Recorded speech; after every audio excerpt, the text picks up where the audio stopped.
Peace, peace, peace. How's everybody doing? Right, we back in the building at the 4 o'clock hour. I would like to start off by saying, please hit that like, that subscribe, and that notification bell so you can be informed whenever new content is uploaded or whenever we go live. Now, I do not solicit. So I would like to tell you, please check out my book, Street Skillsy, Knock 'em Out the Box. It's available now on Amazon Books. Now, those I've been holding back on promoting, my other book, Freemasonry and Yanni Worship, because I'm thinking about doing some resizing and getting a new cover done. Right, so that's the reason why I haven't been going too hard on it. But you can still order it if you choose to. But I would say, put it off until I do my fixings with it and whatnot. I mean, it's going to be the same material. It's just that the size of the book I'm thinking about changing as far as like cut wise, as well as the cover, just doing a redesigned cover for it. In this, now, yesterday we was covering Batman and how, it was demonic and satanic, right? So, in this right here, you could say it's a continuation because the information within it is how you build a god, or in this case, a devil. So those same steps, taking those elements and putting them together to build this world would be the same way, right? And this is how we're going to be describing it from here on, right? Pardon me here. I'm looking at my camera. Right. So let me bring up my background screen here. As you know, I used this meme before with his Freemasonry 101. King Solomon and his followers, what are they doing? Right? Well, what are they up to? Same difference. What are they doing? Let me take this book down for a while. And so from there you see these letterings and whatnot, but this is actually what we would consider the magic, right? So and we'll be getting into that, this black magic and what is it exactly, right? So on Reddit, right, I seen this article. Now, I knew about the book way before, so that was the reason why when I saw this, it was like a beautiful thing to me. So it goes. I found an old Masonic book titled King Solomon and His Followers, IND, a valuable aid to the memory. And it says it was published by Allen Publishing Company in 1944 in New York City. The whole book is written in some strange code beside the title. I'm wondering if anyone can decipher it. Right. And so these are called ciphers. And as you can see, he wants it to be deciphered. Right. And then somebody else says, I've been decoding my grandpa's old one. Many of the symbols are proper nouns and titles. Many of the words simply have the vowels removed. Right. So he's basically telling him, this chemistry on how it's done, right? So then it goes, this is what we call a cipher, which I just told you. Masonic rituals is normally presented from memory. So we aren't supposed to write it down in a way others can read. The ritual is traditionally learned mouth to ear from a more experienced member. But in reality, most also use books like this where the rituals is presented in a, physical way, right? Well, today most Grand Lodges have official ciphers, right? That, and we know that basically America is split between two, right? Majors, right? While today the official ciphers okay, so actual limit value. Okay, goes. While today Grand Lodges have official ciphers, back when this was printed, they were. Pardon me. It's on my side. It might not be as clear as it is on your side. So let me try to read it from the. Okay, it's write it down any way others can read it. No, it goes. While today Grand Lodges have official ciphers, back when this was printed, they were variant and produce independently. Ritual varies from place to place, so these unofficial books are actually of limited value for learning. But it is good because it teaches you about ciphers and how to decipher, because this is one of the most valuable things in this organization, right? In general, the cipher can't be mechanically expanded to the original. There isn't enough information. Its goal is to provide a jog to the memory of someone trying to memorize the passage they already heard many times. Between their memories and the text, they can make sure they aren't missing any words or phrases. Now, I'm gonna actually use this what's the name again when we go into the magic, so that way you can really understand what this person is breaking down to you by this word of mouth and these rituals and these type of things, right? The actual secrets are very small, put in the ritual, see? Very small part of the ritual. And these books will usually just be blank where those are present. Right? The first line of the second paragraph on the right page expands to the coronation, the richest, and the five orders is, right? It is part of what is called the middle chamber lectures, and the second or the fellow craft degree. While these books are an interesting curiosity, I have a small collection. They aren't particularly rare or secret, and the codes, they are very simple, right? I want to point out what my man says down here. Please remember, it is considered unmasonic behavior to decode the secrets of the craft, right? But this is magic, and he's revealing the magic trick. Well, he's not actually revealing it, but he's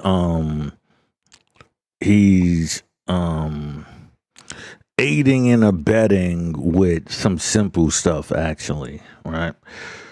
Well, helping you learn, deciphering.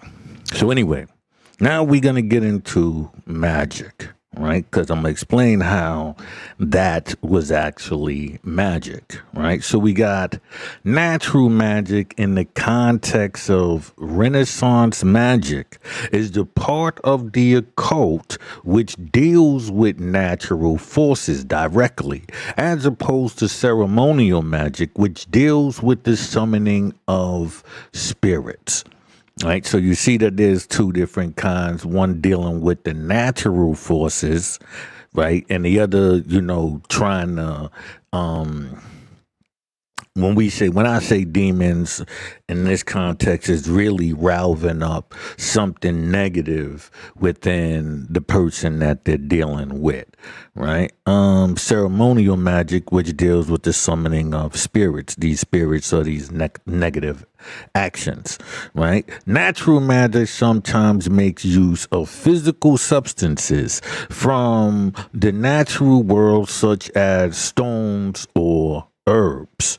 Natural magic, so defined, includes astrology, alchemy, and disciplines that we would today consider fields of natural science, right? Which developed and diverged from astrology and alchemy, respectively, into the modern science they are today, or botany and herbology, right? So as we can see, the name has changed, right? Its functions, meaning medical or whatever case of natural science, and giving it this mystical term, because most people can't understand the technical, so they give you this simpler term, and in order for it to be easily promoted and spread throughout, the community in this symbolic form, right? Because this is all symbolism, right? The Jesuit scholar Acinius Krischer wrote that there are as many types of natural magic as there are subjects of applied sciences, right? So that means just as much as there are the real things in the world, you can attribute this mystical form to it, right?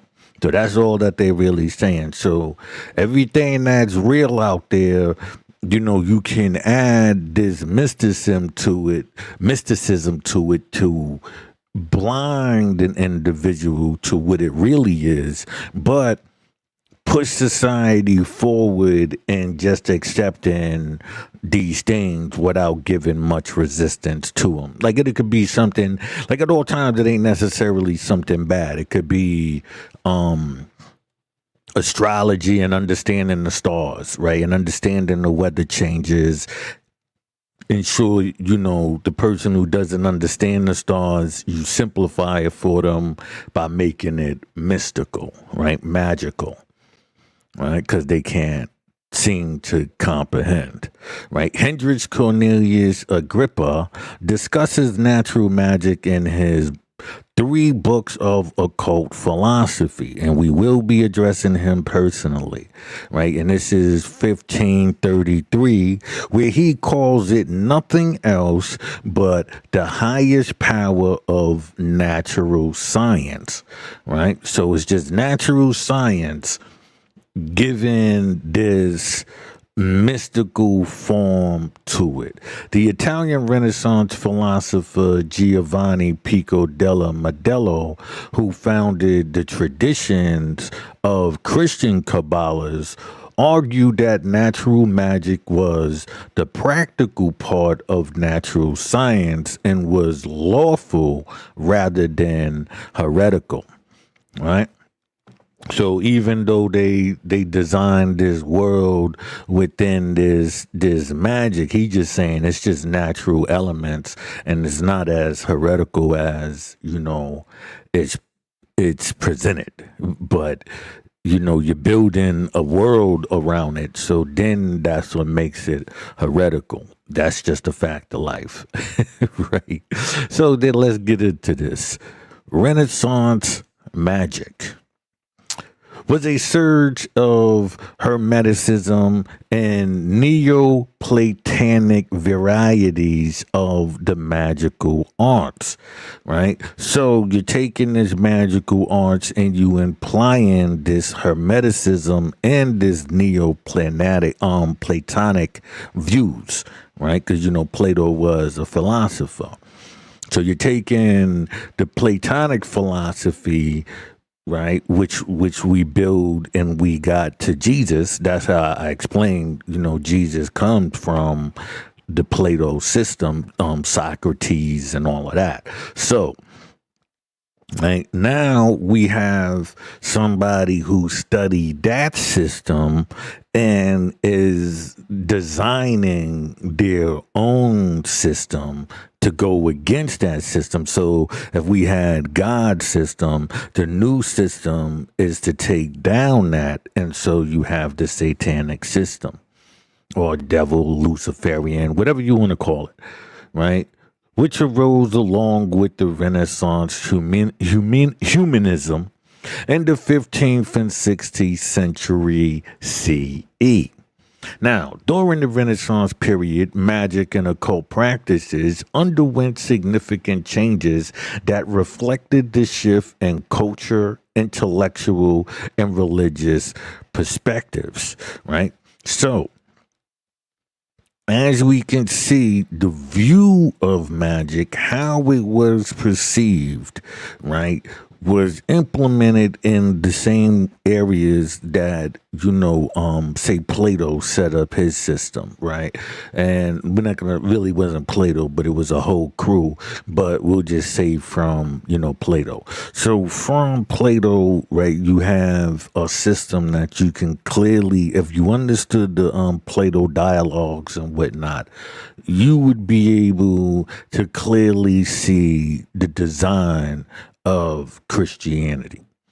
Like you would be able to see it clear as day, but you would have to, understand these dialogues and what is being implied, right? And so from that, right, you could see that this system set itself up by also, shifting the culture, the way that, people learn things, the intellectual and the religious perspectives, right? And his work on English literature highlighted the transformation of how magic was perceived and portrayed, right? So the way that people saw magic, that was able to shift, in the way that it was portrayed on how magic works, right? They set up a system to where even how magic worked, right? And so we can, and this is going to be important because as we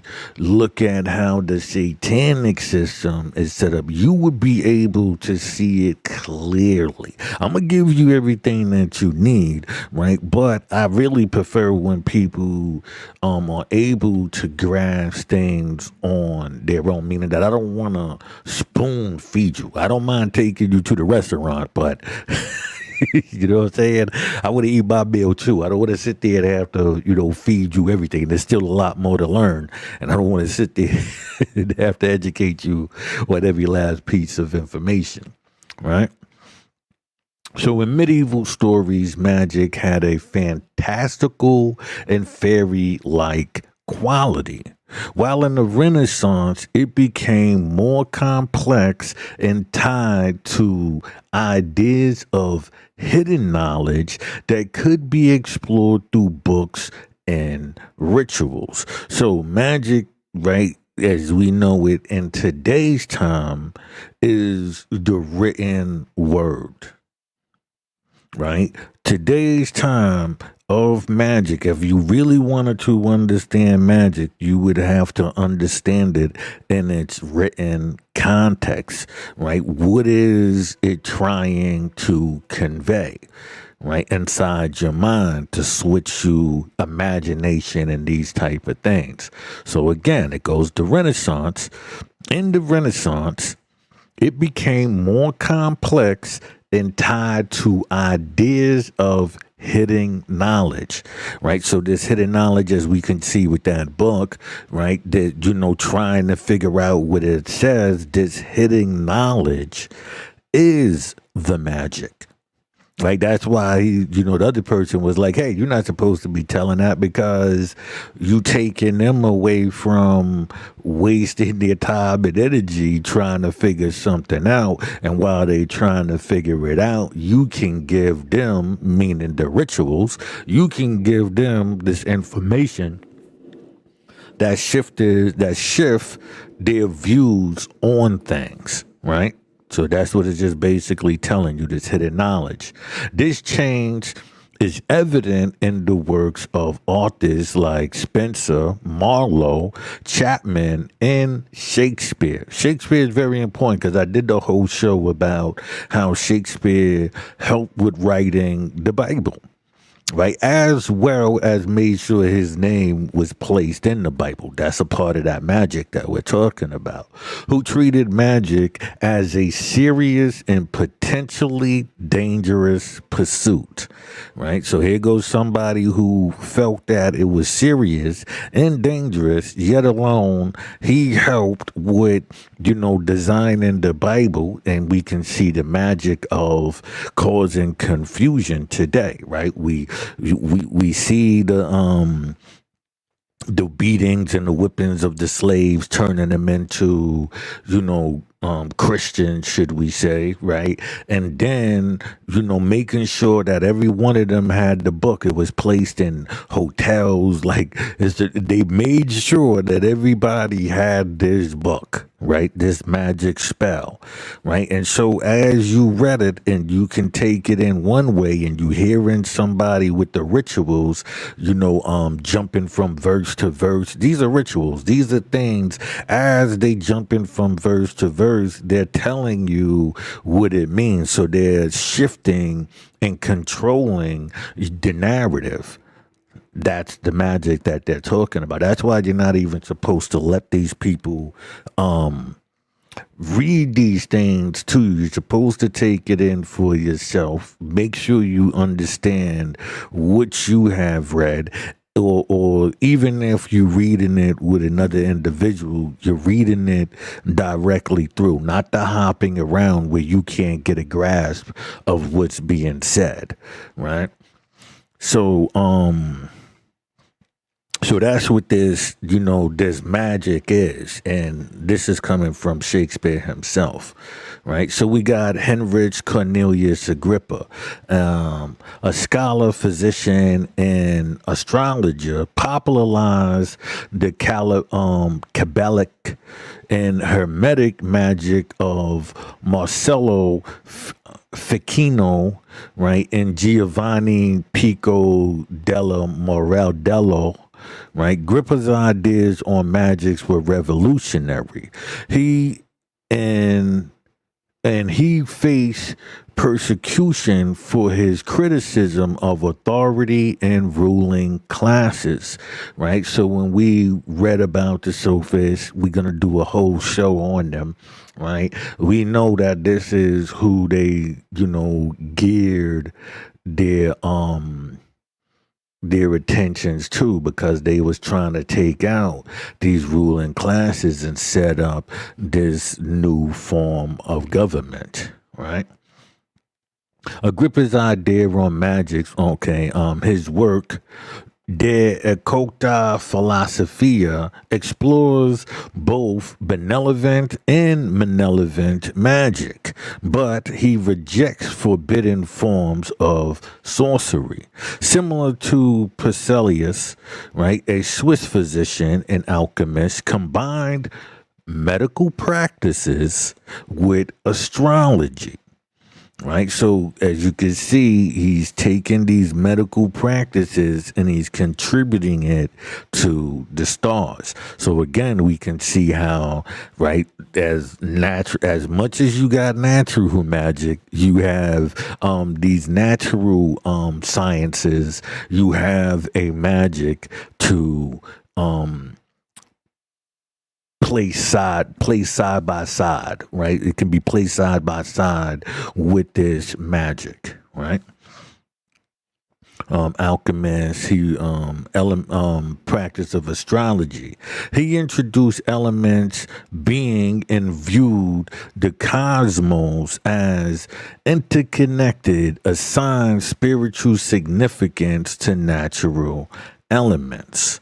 Right, Nostradamus, a French astrologer, and reputed seer, gained fame for allegedly, got to throw that in there, predicting future events through his prophecies. His works contained cryptic verses. So again, it's this ambiguous way of doing things that you can place an idea inside of somebody without directly doing it, right? And calendar, attracting both admirers and skeptics. John Weir, a Dutch physician and disciple of Agrippa, advocated against the persecution of witches and agreed that accusations of witchcraft were often based on mental disturbances, right? And we're gonna see how this witchcraft and all of this plays a part in that time frame. And what is this witchcraft? And was it just some sporadic thing, or is it just as dangerous? We can see the effects of this witchcraft today. So were these people who were holding these witch trials and these type of things wrong? Like, were they wrong? Were they imagining the dangers of this witchcraft? And we can see it in its dangers and harms today. So for me, myself, no, I do not feel that they were wrong for trying to counter this system, right? John Dee, an English mathematician and occultist, explored alchemy, divination, and Hermetic philosophy. His collaboration with Edward Kelly resulted in elaborate angelic communications and mystical teachings. So again, as they was building their system, these people who were out to learn the truth, they were learning it while designing a mystical world to where, again, only those who were privy to the information would have it. So there's a world right now where you can know all of it. You can go online, learn all the medicine you want. But if the internet goes down today, trust and believe, there's a system set up to have you permanently blind and them permanently having a system up. So this is why I do this now before that system is set up. So that way more people can have the information and combat it accordingly, right? Collectively, these figures wove a complex fabric of Renaissance magic, a time marked by blending of mystical and scientific ideas, as well as redefinition of the perception of magic, right? And that's what's really what you need to understand. If we can see how they put a system together to even as redefinition in how people perceive magic. So the way that you perceive magic today was not how they perceived it before. This was over time. So then that means the things that are happening now, this grooming process, is happening over time. So you should be able to see little things as we go on. And from there, you should be able to combat the system. Right. So once you're able to see it, like me pointing out the Batman and the Black Adam movie and countless TV shows and whatnot, for you to be able to do that, once you're able to understand the system, you're able to do it on your own, and you'll be able to not just be looking at a TV show and seeing, a crucifix or what do you call it? the pentagram and all of that stuff, and saying, "Ooh, look," like how we see the picture up there, right? Just seeing that and saying, "Ooh, look," when you can actually be able to break down the system. That's what you really want to do, right? This era saw magic evolve from fantastical elements and stories to domain of spiritual explanation and hidden knowledge. So now we can see how magic is what it is, right? And if this magic is working today, right? The era saw magic evolve from fanciful elements and stories to a domain of spiritual exploration and hidden knowledge.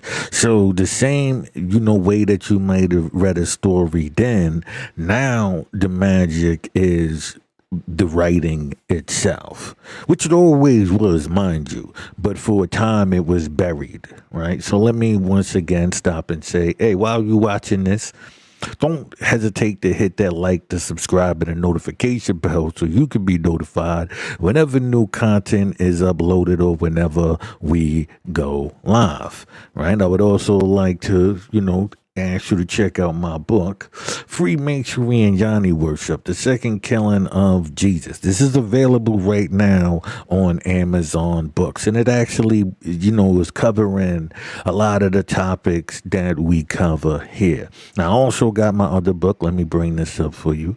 Street Skills Knock 'em Out the Box, which is a novel. This is a murder mystery about two brothers who must team up in order to find their father's killer or killers before the police come along and mess up the whole investigation. Right. So that's, I'll be getting more descriptive into the book later, but let me just get back to this right here. Right. So then we got history. Right.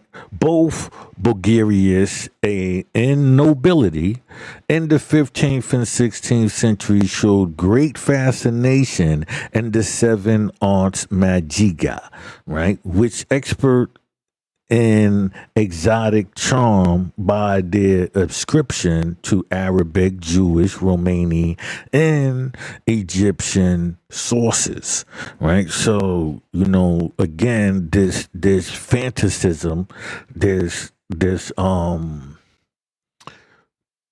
mysticism is what brought them in, right? So that means that even the system that we see today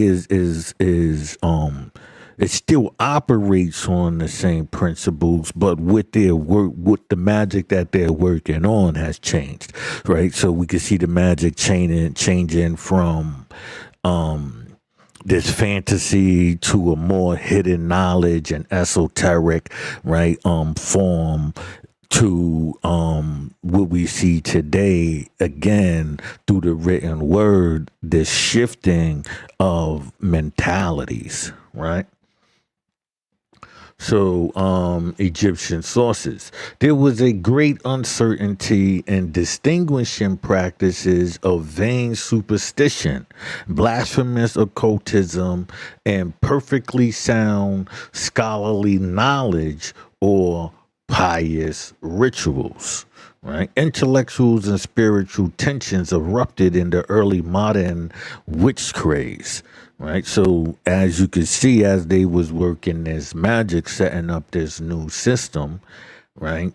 It was tension because it was two organizations. Say we have the Roman system, right, going up against this new system, which was the British Empire, right, which we see today in Freemasonry. So they, their knowledge and scholars, and they started, the blasphemous occultism because they was going up against that system.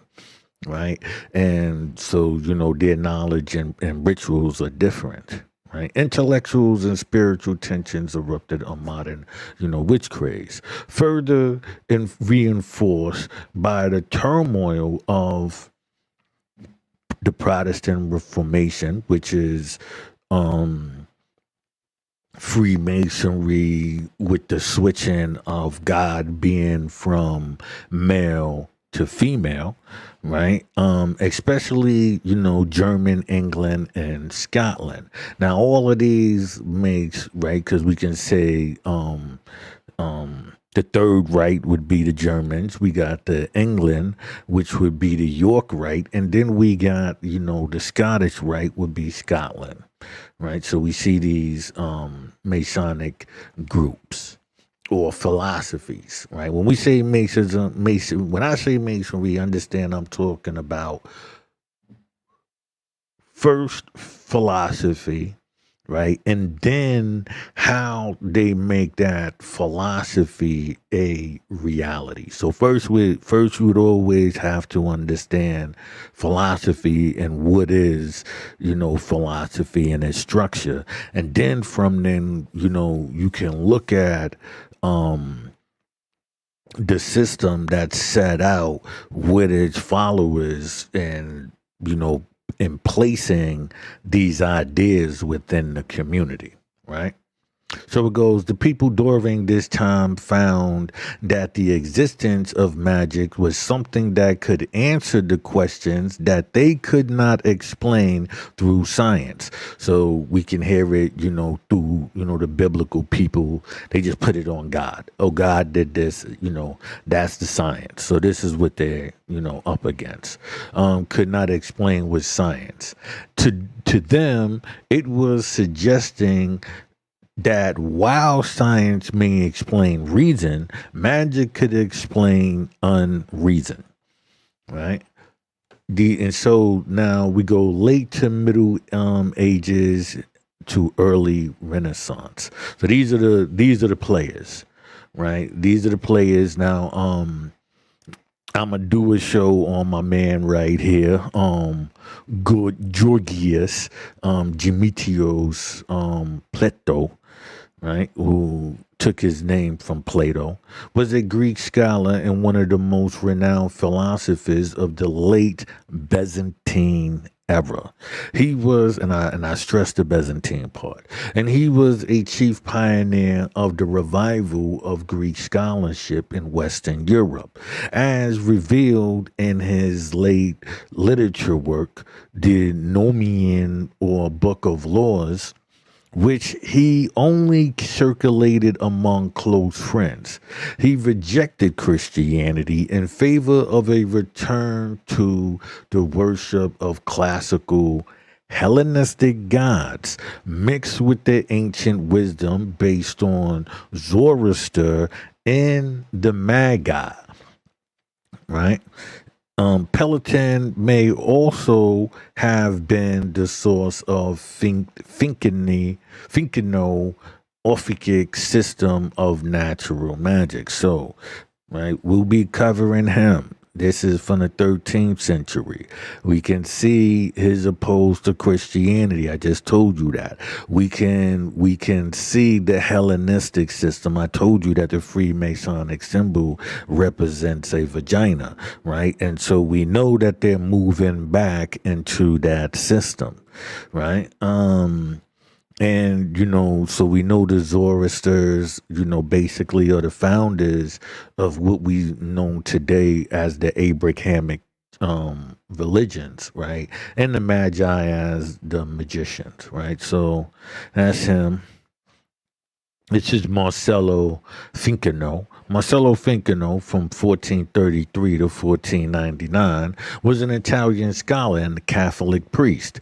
He was one of the most influential humanist philosophers. Again, we hear the word philosophers, right? Who of the early Italian Renaissance. He was an astrologer, a river of Napoleonism, right? I don't understand. Oh no, reviver of Neapolitanism, Platoism. As again, we see somebody who put in a lot of work to bring the works of Plato. So this is what I'm telling you. If you want to understand what's going on, you yourself have to study Plato as well. You cannot just hear somebody, I'm gonna do some shows on it, but I would advise you to take time yourself and study Plato.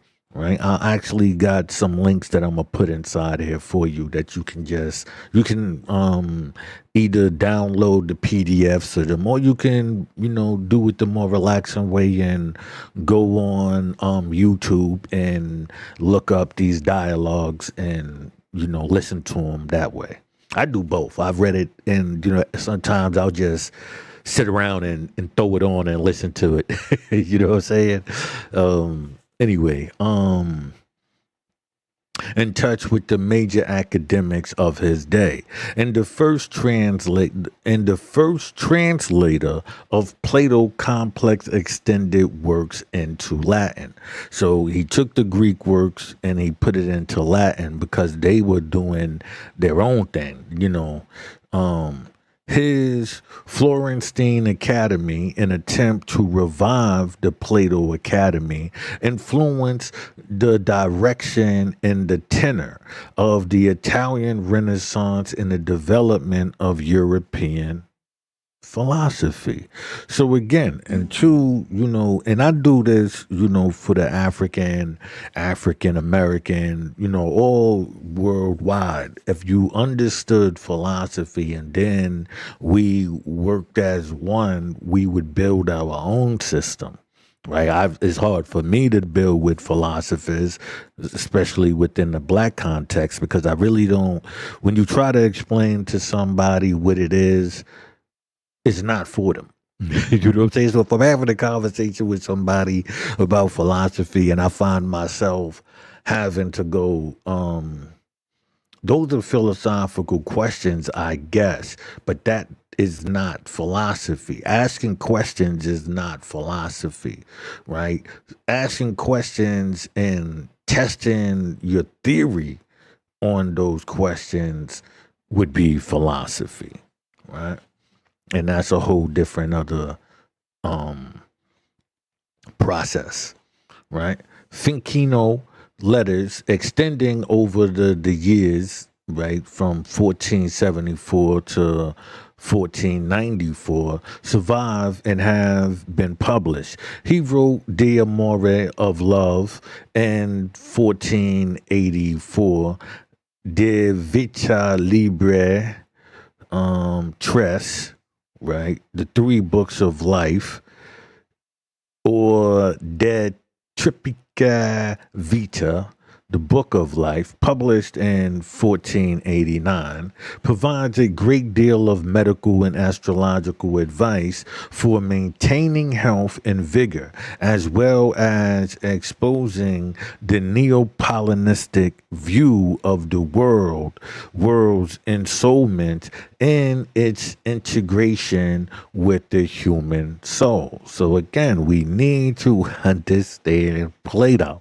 If you do not understand Plato, basically anything that I'm saying to you will sound, I guess, good to some degree, but its full context would be missed, right? So that's what I would tell you. In order to have a full, you see all of them, and this is through their history, right? Going back to these individuals, Western philosophy, right, would go to Socrates and Plato. They would, kind of put them as the founders of what we today live in, which is Western philosophy, right? There will be some men or others superstitious and blind who see life plain, and even the lowest animals and the meanest plants, but do not see life in the heavens or the world.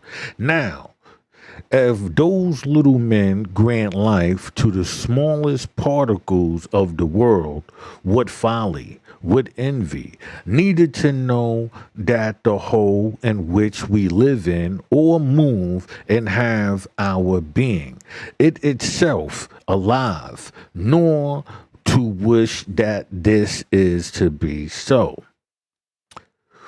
One metaphor for the integrated aliveness is Finkel's astrology. In the Book of Life, he details the interlinks between behavior and consequence. It talks about a list of things that hold sway over a man's destiny. His medical works exert considerable influence on Renaissance physicians such as Porcelius, with whom he shares a perception on the unity of the micro and macrocosm and their interactions through somatic and psychological manifestations with the aim to investigate their signatures to cure diseases. Those works, which were very popular at the time, dealt with the astrological and alchemical concepts. Right? Where we at? Thus, Finkel came to understand the suspicion of heresy, especially after publication of the third book in 1489, which contained specific instructions on helpful living in a world of demons and other spirits. So as you can see, they've been building their system for quite a minute now. Right? Giovanni Pico della Mirandola. Right? He's another guy that we will be covering. Was an Italian Renaissance nobleman and philosopher. He is famed for the events of 1486 when, at the age of 23, he proposed to defend 900 theses on religion, philosophy, natural philosophy, and magic against all comers, for which he wrote The Orientation of Dignity of Man, which has been called the Manifesto of the Renaissance, right? And a key text of Renaissance humanism and of what has been called the Hermetic Reformation. He was the founder of the tradition of Christian Kabbalah, a key element in early modern Western esotericism. Right, esotericism, right? The 900 Theses was the first printed book to be universally banned by the church.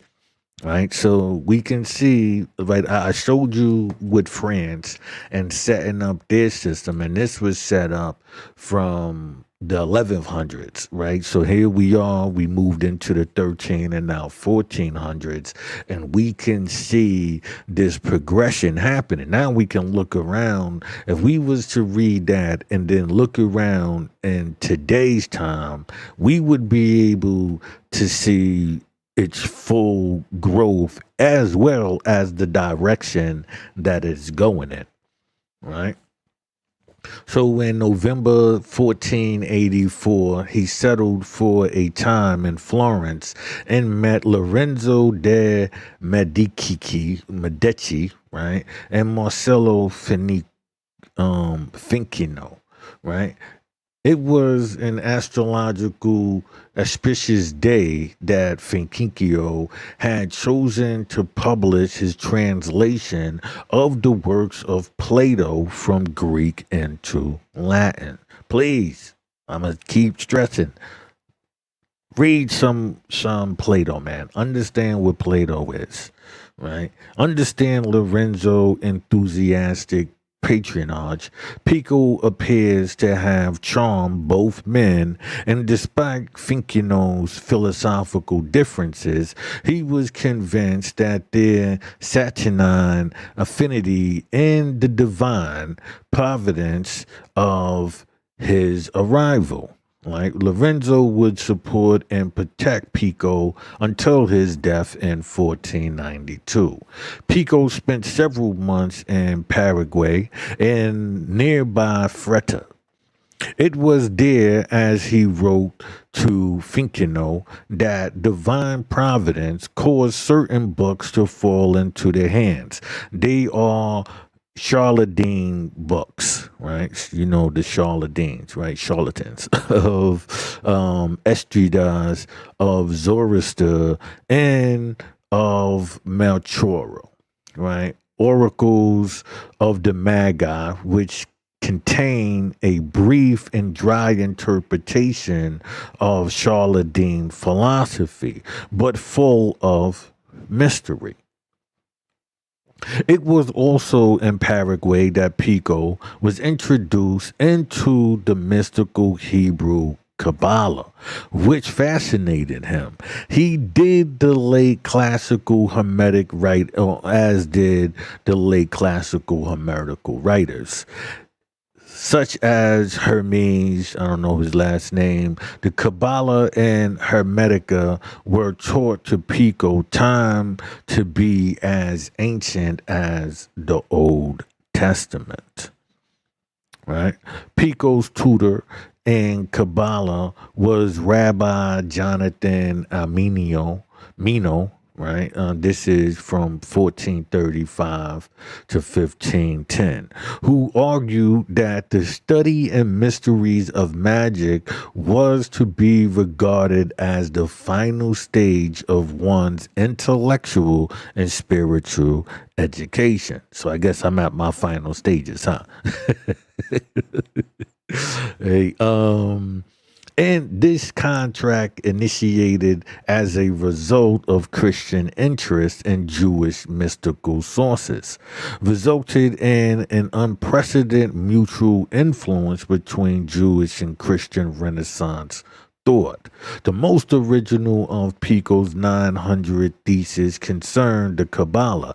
As a result, he became the founder of the tradition known as Christian Kabbalah, which went on to be the central part of early modern Western esotericism. So we can see that this modern Western esotericism that we see today, right, came from this Christian Kabbalah system that he set up, right? So these systems, we can go and find them in the originators, and then from then, you know, only the believer will still, you know, participate in the foolishness. Right. Pico's approach to the different philosophies was one of extreme syncretism, right? Placing them in a parallel. It has been claimed, rather than attempting to describe a development history, Pico based his ideas chiefly on who? Plato, as did his teacher Marcello Ficino, but retained a deep respect for Aristotle. Now, even though Aristotle was Plato's student, should we say, he went into the direct Aristotle, that is, went more into the direction again of what we would call, you know, the Freemasonic system, right? So let's just keep that in mind. Although he was and when I say that, I mean Sophism, right?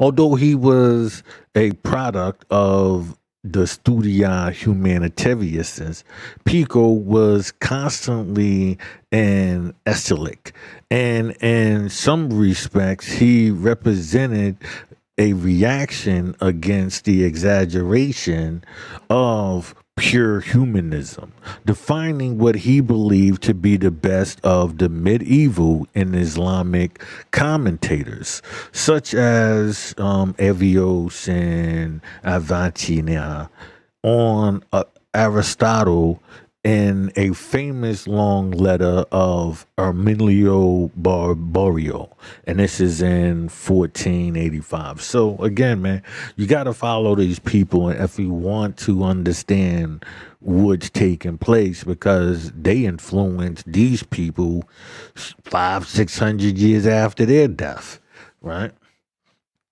It was always Pico's aim to reconcile the school of Plato and Aristotle, since he believed they used different words to express the same concept.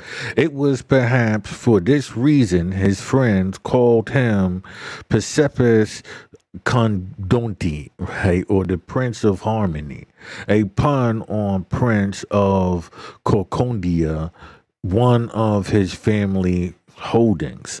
Similarly, Pico believed that an educated person should also study Hebrew and Talmudic sources. I agree, right? Up until we shouldn't, meaning that um before you do it, you like if you understand magic now, right? If you went back and now you study the Talmud and these other sources, right? You would be able to see the magic. You would also be seeing them build this world. Right, so that's why when you see Hitler's talking about Freemasonries and the Jews, and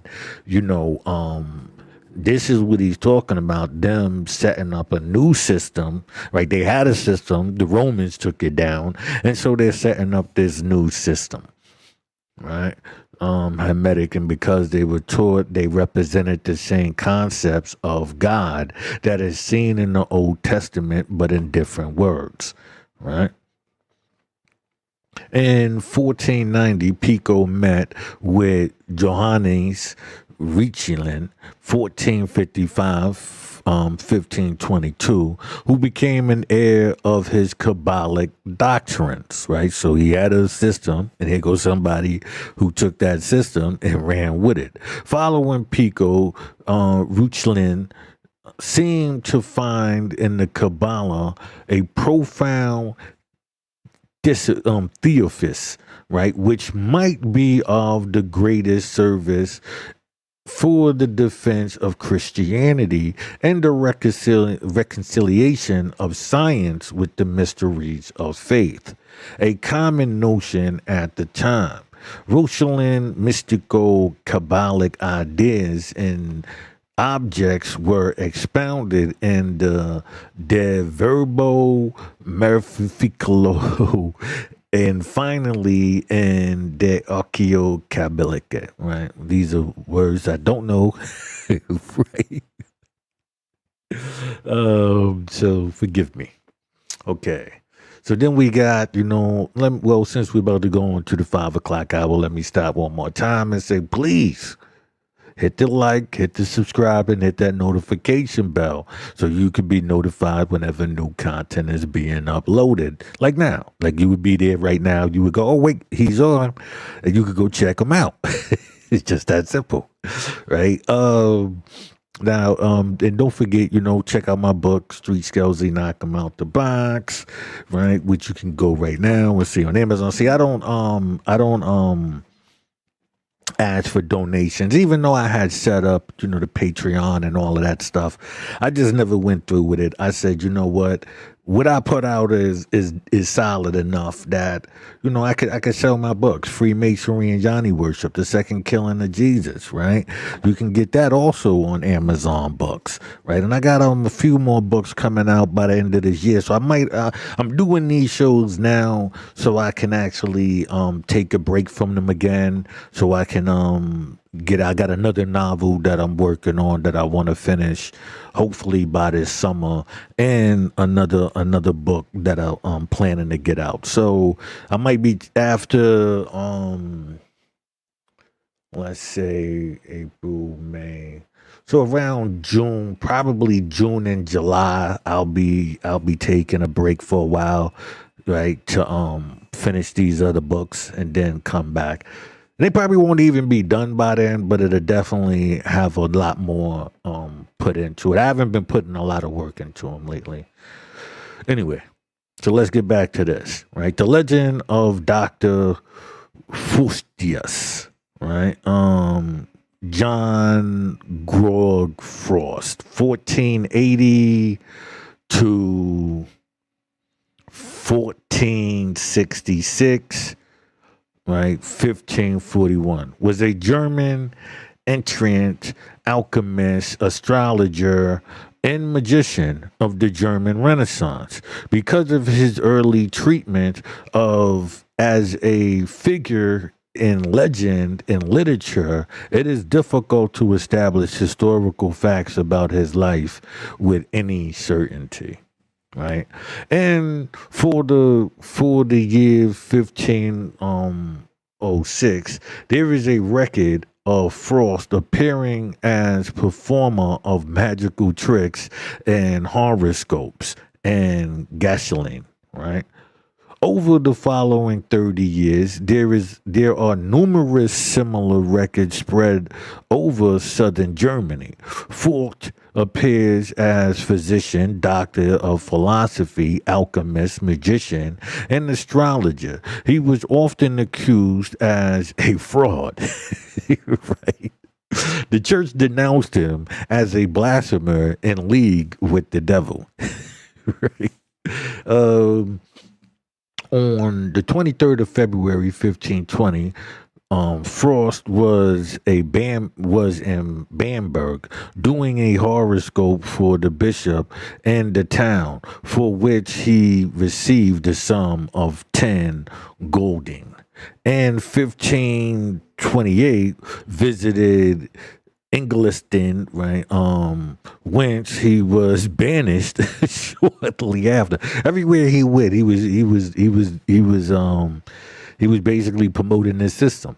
In 1532, he seems to have tried to enter Nuckburg, according to an unflattering note made by a junior mayor of the city to deny free passage to the great negromancer, right, and sodomist, Dr. Frostis. So, again, now, I didn't say this before, but I'm gonna say it now. As we can see this system, right? It's LBG. Yes, that's one of the main things that you should notice about the system. That it's the keyboard crew, the Smash keyboard crew, right? Dr. Foos Dim, right? Sodoming right? This is what they wrote. Later records give a more positive verdict, yeah, of course. Thus, the Tudrian professor, right, in 1532, recognizes Frost as a respectable astrologer and physician, Philip Beghetti of Worms, in 1539, praises his medical knowledge. The last direct ascension of Frost date to 25th of June 1535, when he presents when his presence was recorded at Munster during the Anabaptist rebellion. Right, so he was there when uprisings was taking place. Became the subject of folk legend in the decades after his death. Transmitted a chapbook beginning in 1580s. In the 1580s, and was notably. I wanted to say something about chapbooks, right? Because we say there was no mass media at that time, but these chapbooks and these readings, these public readings with them, and the folklore, that came with this stuff was how mass media was. This is where, the stories and the inside of these stories was the morals and principles that they wanted to bestow upon the people, right? It and was notable adapted by Christopher Marlowe in his play. See, this is what I said again. So we did have mass media because you had these writings and stuff, and they would take it on the road and do plays and all of that. The tragical history and the life and death of Dr. Forster, and this is in 1604. The Force-Bush tradition survived throughout the early modern period, and the legend Again was again adapted by John Wolfgang von Gotharen, Closet Drama Frost, Hector Berlioz, musical composition, right, that Frost premiered, Franz Liszt, Frost Symphony in 18. So as we could see how, this individual's had a powerful impact. There are several prints in the grimoires or magical texts attributed to Frost. See, this is why he was very important, because even inside, right, these demonic systems, they basically glorified them. Right, that's basically what they did. Right, attributed to Freud. Some of them are artificially dated to his lifetime, either to 1540 or to 1501, 1510, etc. Some even to unreasonable early dates such as 1405 and 1469. The prints, in fact, date to the late 1600 from 1580s, i.e. the same period of the development of the Volkberg tradition, right? But then we got other writers on occult and magical topics during this period, includes, right, Johannes Harperling, and this is from 1410 to 1468, wrote a compendium on herbs, right, in 1450, and in 1456, the Pooch Allier Vaportine Contents, or whatever, a book on all forbidden arts, superstitions, and sorcery, and the oldest known description of witches, flying ornament, right? Then we got Johannes. These names, it seem like the same name, right? Most famous work, Siegfried, right? Frankfurt, 1606, was placed in an index prohibium and removed in 1900s. This book is in 3 volumes and appears to be about magic, specifically about using spirits to communicate over long distances. However, since the publication of a Descripticon key to the first 2 volumes in 1608, they have been known to be actually concerned with cryptograph and stenography. Until recently, the 3rd volume was widely still believed to be solely about magic, but the magical formula have now been shown to be covert text for yet more material on cryptograph. So if we see the ciphers, right, we see in the beginning as we wrote, so that is magic. They just couldn't understand it, right? So he worked on that part of this system. Right, Renaissance and Reformation.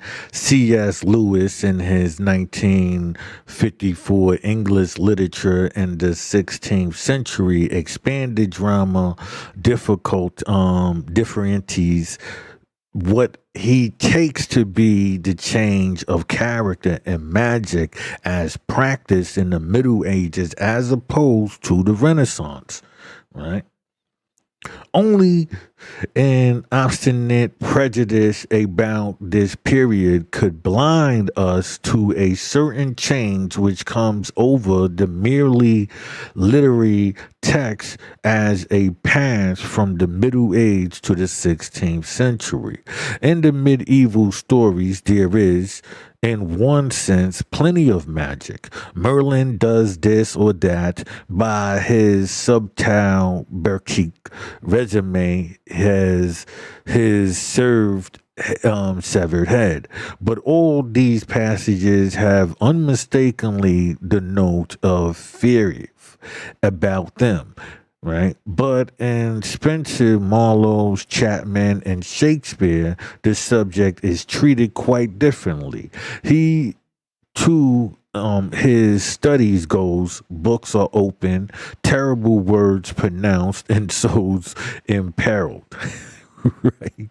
So, terrible words pronounced and souls imperiled. So we can see this dialogue, this magic being placed within the writings, right? Medieval authors seem to write for a public to whom magic, like knight entry, is part of the furniture of the romance. The Elizabethan for the public who feels that it might be going on the next street. Neglect of this point was produced strange readings and the Tempest, which is in reality Shakespeare play on Magi, as Macbeth is his play on Goteria, right? Geoteria. Forgive me, I'm not saying that right. Now, right, we're gonna talk about these. Let me make sure. Okay, these are a couple of the people that I thought I was mentioning there, but these are the couple of people that I want you to take your time and do your studies on, right? I'm not going to get into all of these people. I'm actually touch on Henry Cornelius Agrippa, but there's other people that I want to touch on, but I'm not going to have a time to touch on everybody, right? The Diabolically and Hermetic magic, which was created by Marcello Finchio in 1433, right, to 3099, and Giovanni from 1463 to 94, was made popular in Northern Europe, most notably England, by Heinrich Cornelius Agrippa, right, via his De Occulta Philosophiae Libra Tres.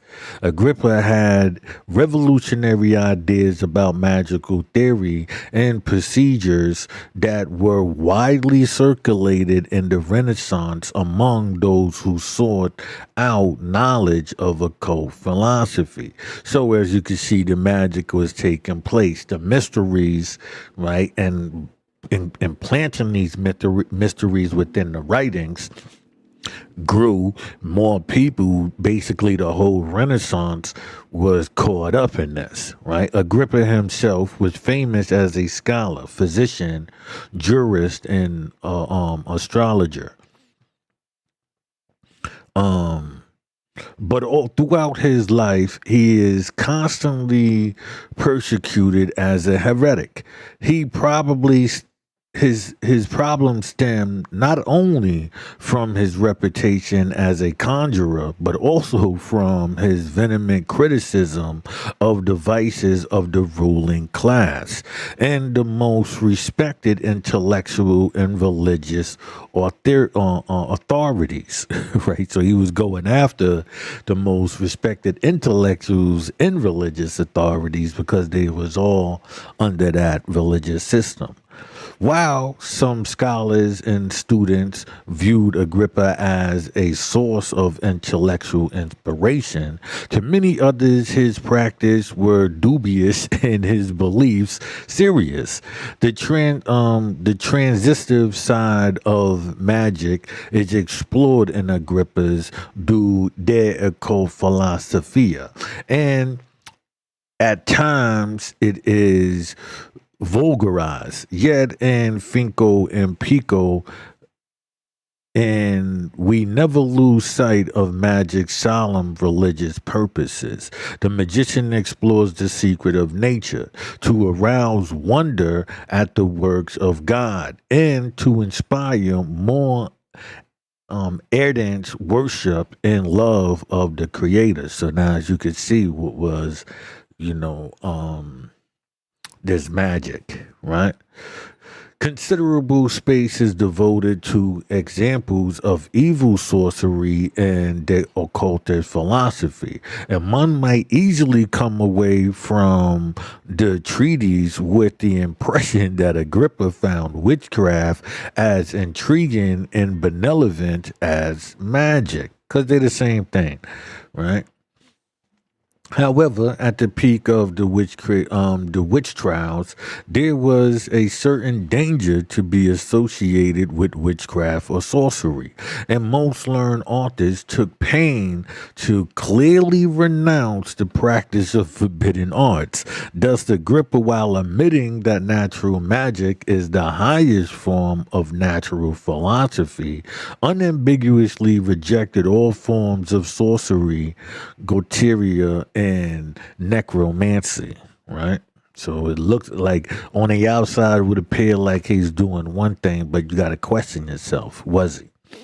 Right? Basilius. This is another person that I want you to look up. Swiss physician, alchemist, lay theologian, and philosopher of the German Renaissance. As a physician in the early 16th century, Paracelsus held a natural affinity with the Hermetic, Neopalic, and Pythagorean philosophies. Centrally to the Renaissance, a worldview exemplified by Marcello Finco and Pico della Maradello, right? Madella. Astrology was a very important part of Paracelsus' medicine, and he was a practicing astrologer, as were many of the university-trained physicians working at the time in Europe. Paracelsus devoted several sections of his writing to the construction of astrology talismans for curing diseases. He largely rejected the philosophy of Aristotle and Galen, as well as the theory of humor. Although he did accept the concept of four elements as water, fire, air, and earth, he saw them merely as foundations for other properties on which to build. Paracelsus also described four elements being each corresponding to one of the four elements. Salamanders, which correspond with fire, gnomes corresponding to earth, undines corresponding to water, and syphilis corresponding to air. He often viewed fire as the firmament that sat between air and water in the heavens. Paracelsus often uses an egg to help describe, right? I'm not going to get into that. John Ware, right? Dutch physician, occultist, and demonologist, and a discipline and follower of Heinrich Cornelius Agrippa, who we will be doing a reading on after this, right? His most influential work, De Pertigius Demoni, only the illusion of the demon on spells and poisons, right? Criticize the Malleus Maleficarum and the witch hunting by the Christians and civic authorities. He is said to have been the first person to use the term mentally ill or melancholy to designate those women accused of practicing witchcraft. In a time when witch trials and executions were just beginning to be common, he sought to derogate the law concerning witchcraft persecution. He claimed that not only were examples of magic largely incredibly, but that the crime of witchcraft was literally impossible, so that anyone who confesses to the crime was likely to be suffering some mental disturbance, mainly, right, malchoni, a very flexible category with which different symptoms, right? While he defended the idea that the devil's powers was not as strong as claimed by the Orthodox Christian Church, and Del Pregestes, right? He defended also the idea that demons did have power and could appear before people who called upon them, creating illusions. But he commonly referred to magic as magic and not to witches when speaking about people who could create illusions, saying they were heretics who were using the devil's power to do it. And when speaking on witches, he used the term mentally ill. Moreover, Ware did not only write the catalog of demon pseudomonic demon, but also gave their description in conjunction to invoke them in the appropriate hour and in the name of God in the Trinity, not to create illusions, but to oblige them and do the conjuring will, as well as advice on how to avoid certain perils and tricks if the demon was reluctant to do what was commanded or lied. In addition, he wanted to abolish the persecution of witches, and when speaking on those who invoke demons, which he called spirits, he carefully used the words executus, right? Exotist. Right? Waynes never denied the existence of the devil and a huge number of other demons of high and low order. His works was an inscription for other occultists and demonologists, including an anonymous author who wrote the Lemegeton, the Lesser Keys of Solomon. There was many editions of this book written in Latin, especially pseudo-Monvic and several adaptations in English, including Reginald Scott's Discovery of Witchcraft in 1584. Right, so we've seen the Lesser Keys of Solomon there, right?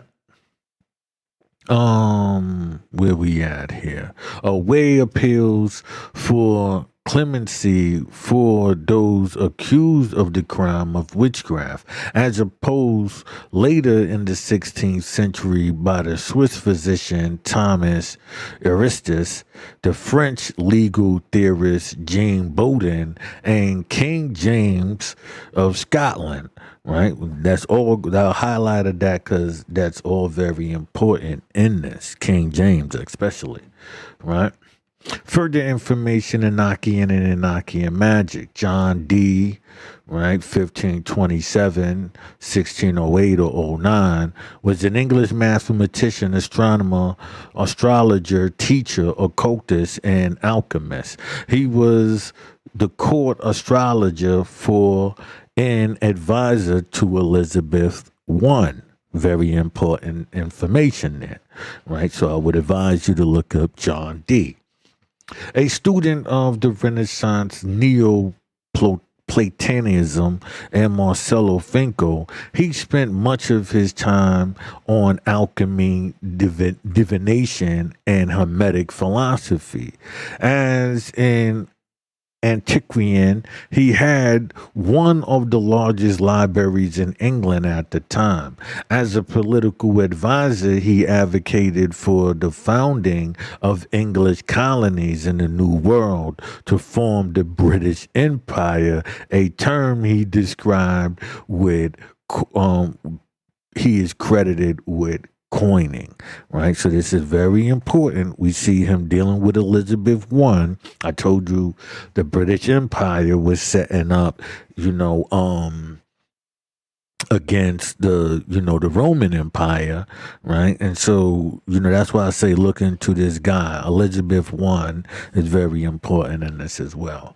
D was an intense Christian, but his religiosity was influenced by Hermetic and Platonic Pythagorean doctrines pervasive in the Renaissance. He believed that numbers were the basis of all things and key to knowledge. If we can see with Freemasonry and geometry and telling you mathematics, right? From Hermeticism, he drew a belief that man had the potential for divine power that could be executed through mathematics. His goal was to help bring forth a unified world religion, a unified world religion through the healing of the breach of the Roman Catholic and Protestant churches. So again, I told you the Protestant was the setup, basically the Masonic religion, right? Their cover where they would hide under, and the recapture of the true theology of the ancients, right? In 1564, D wrote the Hermetics work, the Hieroglyph Monad, right? And Kabbalic interpretation of Gelf in his own design, meant to express the mystical unity of all creations, having dedicated to the Maximilian II Holy Roman Empire in an effort to gain prestige. D attempted to present it to him at a time of his accession to the throne in Hungary. The work was estimated by many of D's contemporaries, but cannot be interpreted today in absence of the secret oral tradition of that era. Right, so we had a tradition, oral tradition, just like we read in the book, right, where it said there's oral traditions, things that said, and the handbook, right, King Solomon and his followers was just like to catch you where you might have forgot certain things, right? By the early 1500s, D was discounted with his progress in learning the secrets of nature. He subsequently began to turn energetically towards the supernatural as a mean to acquire knowledge.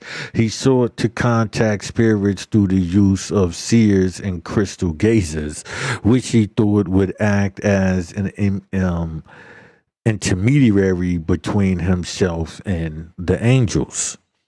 These first attempts with several seers were unsatisfactory, but in 1582 he met Edward Kelly, right, then calling himself Edward Talbot, to disguise his convictions of coining or forgery, who impressed him greatly with his ability. D took Kelly into his service and began to devote all his energies to his supernatural pursuit. These supernatural conferences and actions were conducted with intense Christian piety, always after periods of purification, prayer, and fasting. Dee was convinced of the benefits they could bring to mankind. The character of Kelly is hard to assess. Some conclude that he acted with cynicism, but delusion or self-deception cannot be ruled out. Kelly output is remarkable for its value, intricacy, and vividness. Dee believed that angels laboriously dictated several books to him in his way, through Kelly, some in special angelic Enochian language, right? And in 1583, Dee met an impoverished yet popular Polish nobleman, Albert Laski, who After overstaying his welcome at court, invited D to accompany him back to Poland with some prompting by the angels, again through Kelly, and by dint in his worsening status at court, D decided to do so. He, Kelly, and their families left in September, but Laskin provided um to be bankrupt and out of favor in his own country.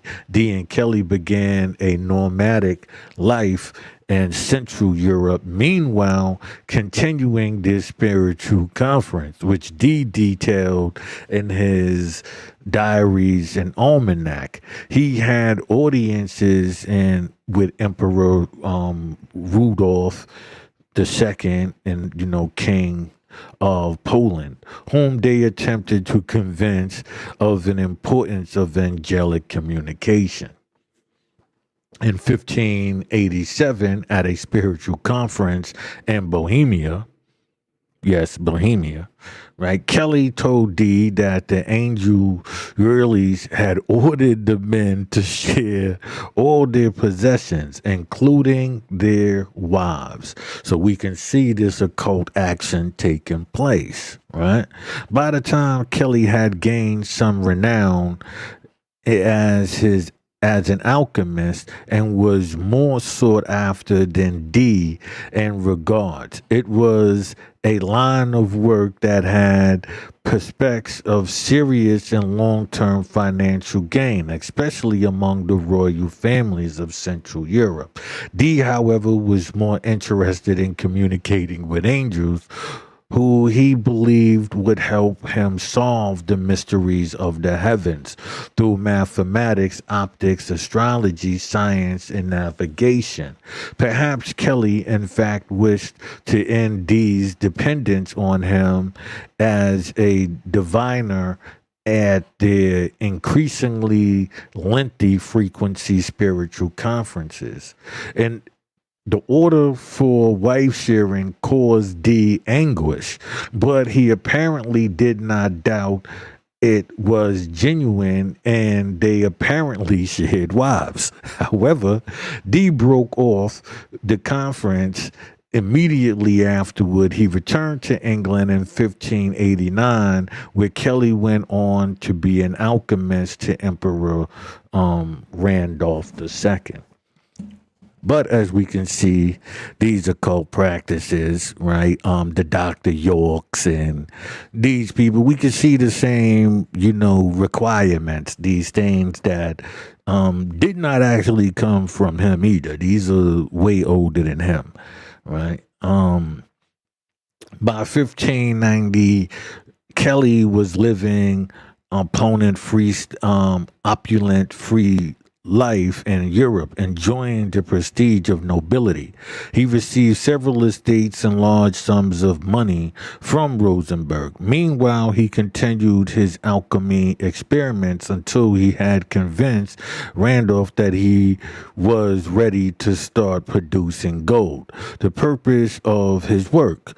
Randolph knighted him Sir Edward Kelly and eminent, and so he was a con man. But it was possibly that this happened in 1589.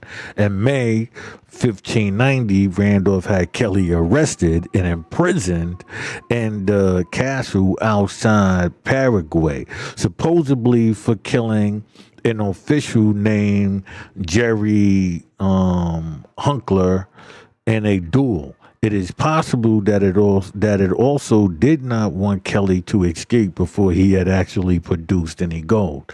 In 1595, Kelly agreed to cooperate and return to his alchemical work.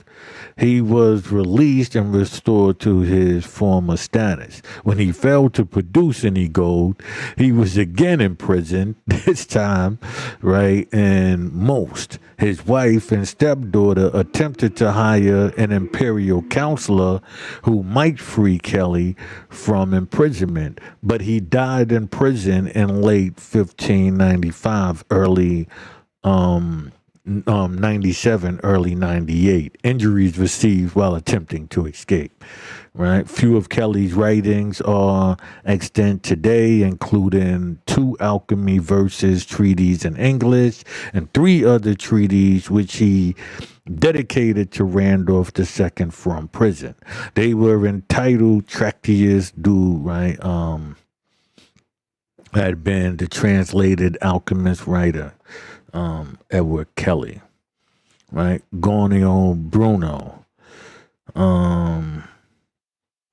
God, I thought I'm trying to see the kind of distinguish between sun, which produce their light and heat and body moving, the earth, fixed stars. Okay, yeah, we're gonna do my boy here.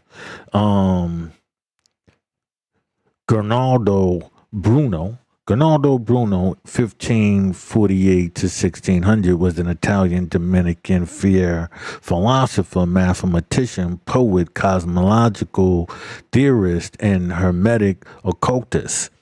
He is known for his cosmological theory, which conceptually extended the then novel Campian's model.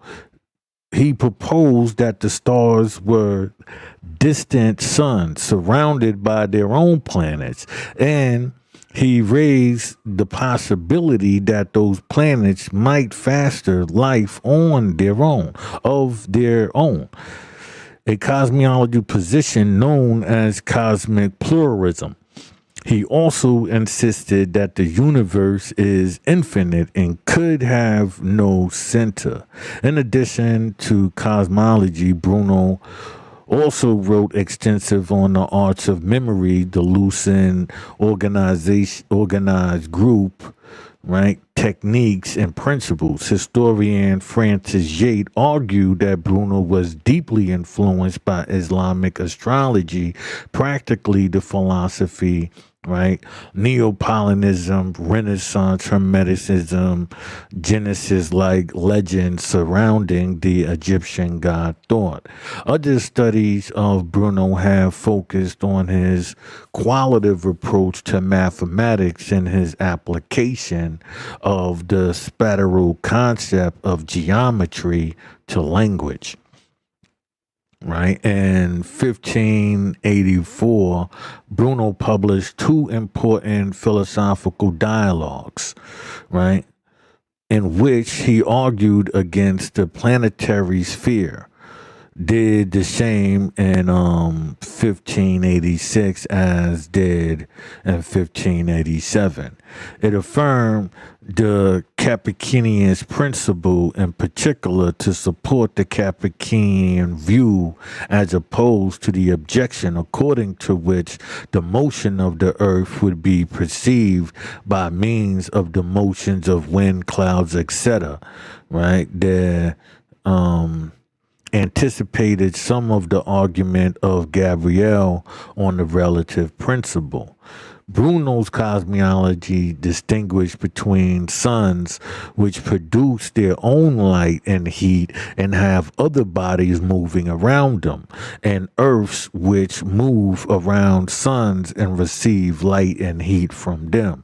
Bruno suggests the same, if not all, of the objects classically known as fixed stars are in fact suns. According to Stephen Stouffer, he was the first person to grasp that stars are other suns with their own planets. Bruno wrote that other worlds have no less virtue nor a nature difference from that of our earth, and like earth contain animals and inhabitants.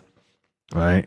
He went to Paraguay where he established 300 talents, obtained 300 tals but no teaching position. He went on to serve briefly as a professor. He had to flee when he was excommunicated by the Lutherans. Right during this period, he produced several Latin works dedicated to his friend and secretary Gamaliel Girolamo Besler, including right the magic. These on magic, thesis on magic, the general account of binding, all these were apparently transcribed and recorded by Besley between 1589 and 1590. He also published images, signs, and ideas. Starting in 1593, Bruno was tried for heresy by the Roman Inquisition on charges of denial of several core Catholic doctrines, including eternal damnation, the Trinity, the divinity of Christ, the virginity of Mary, and the transubstantiation. Bruno pamphlet was not taken lightly by the church, nor was his teachings of transmigration of the soul and reincarnation. The Inquisition found him guilty. He was burned at the stake in Rome, Campo de Furio, in 1600s. After his death, he gained considerable fame, being particularly celebrated by 19th century commentators who regarded him as a martyr for science, although most historians agree that his heresy trial was not in response to his cosmological views, but rather his response to religious afterlife views, which would be the same thing to me regardless. Right? You're killing him because he doesn't agree with your made up version, and he came up and he's following another one. Let's see here. Professor of secrets, natural philosophy, natural magic, occult, the nature of magic, describe an imaginary device known as a sympathetic telegraph. The device consisted of two circle boxes similar to compasses, each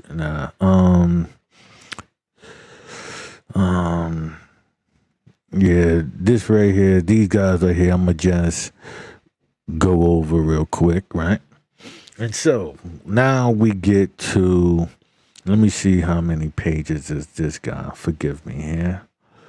All right. How many more pages we gotta go? Let me see some. Hold on. 90. Right. And so we're on. So we got 21 pages. Let's do this. All right. Let me take my break real quick. Right. It says, please hit the like, the subscribe, and the notification bell so you can be notified when new content is uploaded or whenever we're streaming live, right? Don't forget also, to check out my book, Street Skelzy Knock 'em Out the Box. It's about two brothers on opposite sides of the law who must team up to find their father's killer or killers. It's a fast-paced story that takes place in a New York tri-state area. Like I said, it's about, a father, well-off father. He was actually killed, and his two sons, one is a hoodlum, basically, and the other one is a New York City detective. They must team up in order, to find their father's killers, and before the younger brother does something stupid and winds up getting himself killed or incarcerated for life, right? So the fast-paced story. I'll be getting more descriptive later, but I want to get into this. Oh, and by the way, please check out my other book. This is not a novel. This is a history book, Freemasonry and Yanni Worship, the second killing of Jesus. The cover will be different. I'm planning on getting a different cover made, but that's the cover I used for right now.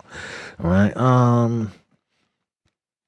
So, Heinrich Cornelius Agrippa von Netrium, right?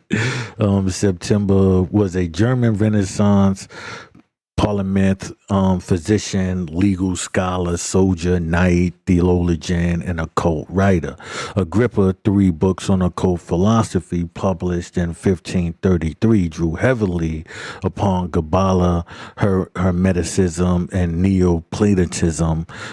His books were widely influenced among esoterics of the early modern period and was condemned as heretical by the Inquisitors of Cologne. Right, early life and education. Agrippa was born in near Cologne on September 1486.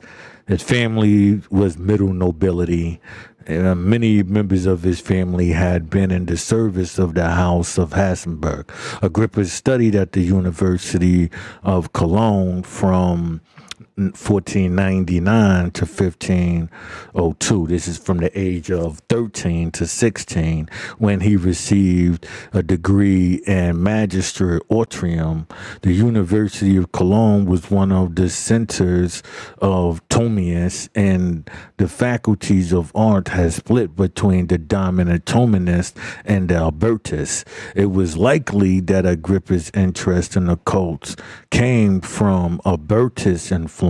Agrippa himself named Albert's speculum as one of his first occult study texts. He later studied in Paris, where he apparently took part in secret societies involved in the occult. Now, I already told you I did a whole show on France, and the rise of the Satanic system. So if you want to understand the Satanic system, right, you can watch that show and it'll break down how, when he went to Paris, he got involved with this system, right? Military career. He was a captain of the army of Maximilian, the Holy Roman Army, who awarded him the title of knight, right? So this is just to show he was able to get around and maneuver around, with the bigwigs, right? Because of the bigwigs, he was able to lay this foundation. Agrippa's academic career began in 1509, receiving patronage from Margaret of Austria. Right now, this is very important. Right, we'll be covering her in a quick second. Right, governor of and these places, bishop and chancellor of the university. He was given an opportunity to lecture a course at the University of on Hebrew scholar, John Rutland, right? Manifesto at Dole. Agrippa wrote their nobility, right, on the nobility and excellence of the feminine sex. This is how, again, yoni worship, as I told you in my title book, right? Freemasonry and yoni worship, right? So as we see right here, nobility and excellence of the feminine sex. At work, that aim at providing the superiority of women using Kabbalic ideas. The book was probably intended to impress Marguerite. Agrippa lectures received attention, and he was given a doctorate in theology because of them. He was, however, denounced by Franciscan period Jean Catholic, right, as a Jesuiting heretic, and was forced to leave Dole in 1510. So these people were calling him out. They knew what they were doing, right? And for some reason he was able to keep sliding through the cracks, right? Okay, so let's check out Margaret real quick.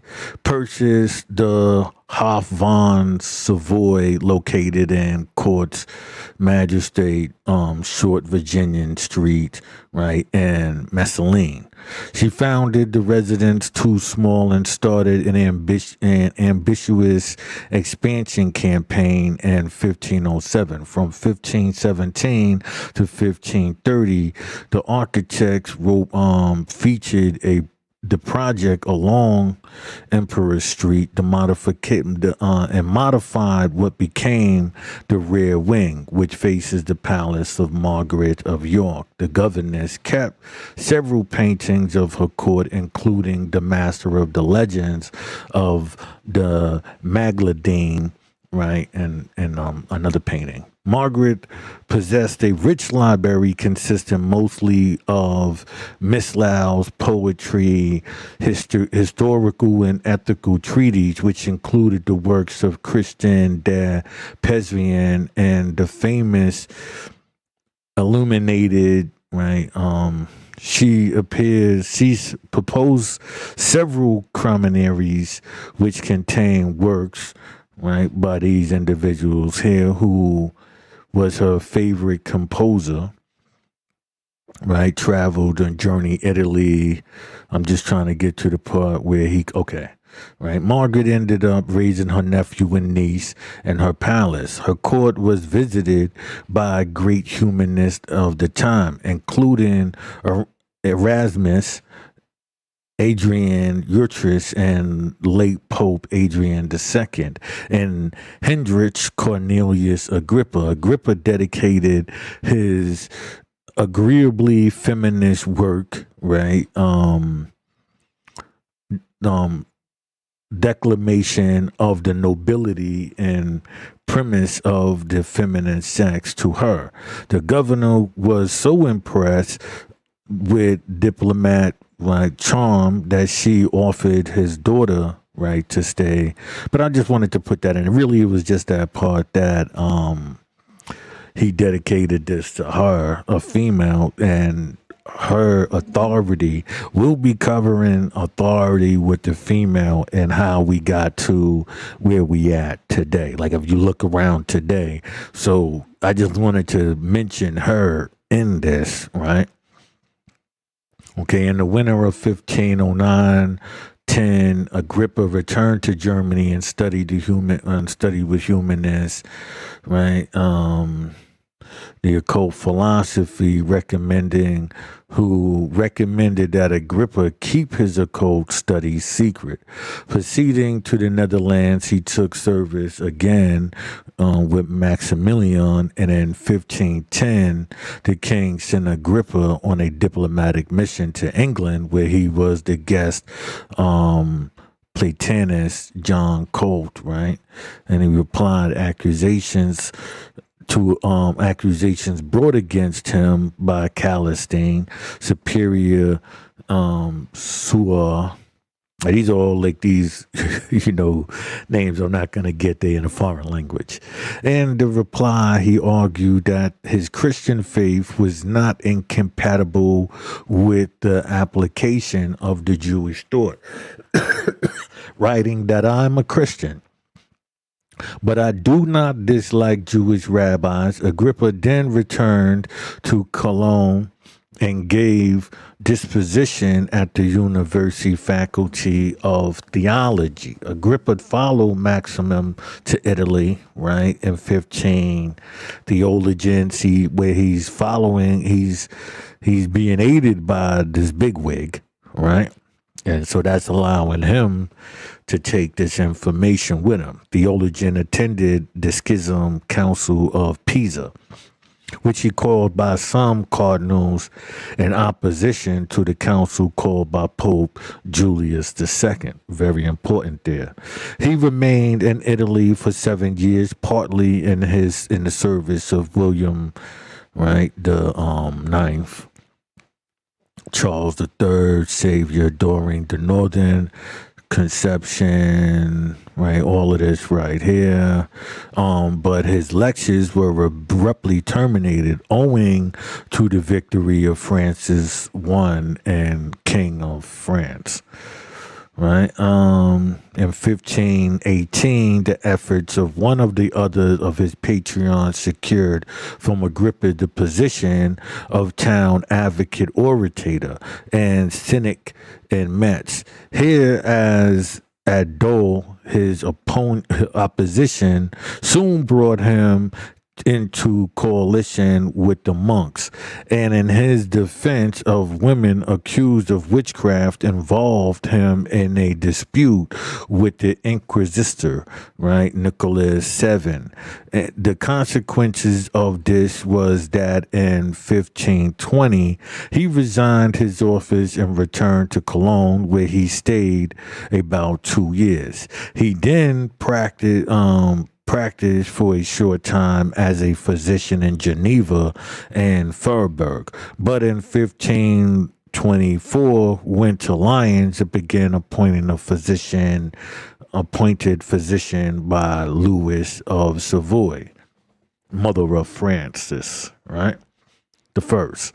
And in 1528, he gave up this position, and about this time was invited to take part in a dispute over legality of divorce of,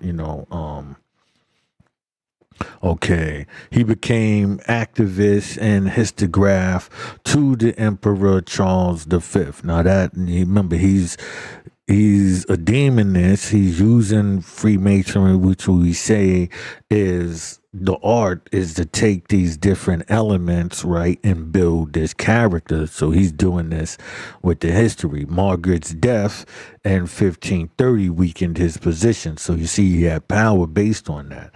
And the publication of some of his writings, right, about the same time aroused a new hatred of his enemies.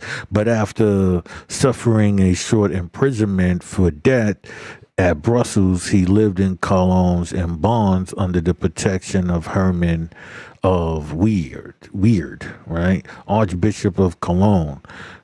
By publishing his works, he brought himself into agnosticism and the Inquisition, which sought to stop the printing of their cult of philosophy. He then went to France, where he was arrested and ordered by order of Francis I for his disparaging words about the Queen's mother, but was soon released, and on 18 February 1535 died at Grimbenau. He was married 3 times and had a large family, right? So, as we can see right there, he, with the right influence, especially within his circles, he was able to set up a system, right? Remember the Hellenistic system, he did not invent that, right? He was just piggybacking as they do to where we see today, like I told you with the Freemasonic symbol itself, as you can see up there, is a vagina symbol, no more, no less. During his wandering life in Germany, France, and Italy, Agrippa worked as a theologian, physician, legal expert, and soldier. For sometimes service of Maximilian I, right? That's matters. Recent scholarships, readings below, Van generally agree that this rejection and projection of magic is not what it seems. Agrippa never rejected magic in its totality, but he did retract his early manuscripts on occult philosophy be replaced by a later form, right?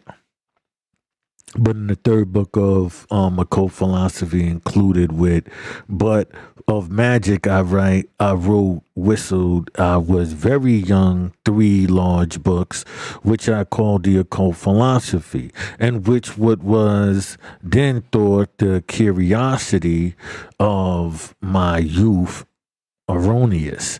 I now, being more advised, am willing to have retracted by this recantation I formerly spent much time and cost in these vanities, right? At last, I grew so wise as to be able to dissuade others from the destruction, from whosoever do not in the truth, nor in the power of God, but in the deceit of devils, according to operation of wicked spirits, presumed to divine and prophecy, and practicing through magical vanities, exterminists, right, and incantinations and other demonical works of deceit and ideology, boasting and delusion, and phantasm represents ceasing brag that they can do miracles. I say all these shall be Janice and Jambreeze and Simon Magus, the destination tournament of eternal life. Now, I read about Janice and Jambreeze, right, when we was talking about Batman and DC Comics. So if you want to understand more about that and the Wonder Twins, you can go check out that video, right? I'm about to end this about, let's see, Agrippa, perhaps best known books. Let's see. Declamation attacking the uncertainty and vanity of the science and arts, 1529, printed in Cologne. A skeptical satire of the sad state of science. His book in significant production of a revival of piratic skepticism in the fideist mode was to have a significant influence on such thinkers and writers, right? Disclaimer through de nobility, declamation of nobility and prominent females, a book, okay, occult. We went through this stuff, right? Margaret Library, Rich Library. Oh, I think I did this part already, right? Silver glass clap. Hold on a minute. French and bound valet, silver glass clap. Margaret ended up raising. Yeah, I think I did this already. I can get rid of this. I think I did this twice. Okay. So when we come back, we will be dealing with Natal Conti, right? And then we will be breaking down how this magic works. Remember, the written word is magic, right? And how it changes and persuades you is what they're talking about, right? This is the Valley of Dry Bones, where we're here to wake the dead, even if they don't want it. Please do not forget to check out my book, Street Skelzy, Knock 'em Out the Box, as well as Freemasonry and Yoni Worship, the second killing of Jesus. I do not ask, for payment, just sending in donations.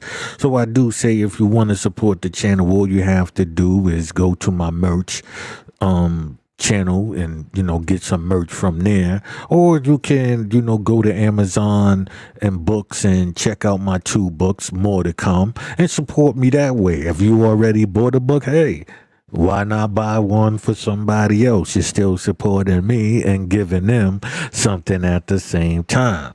Until next time, peace.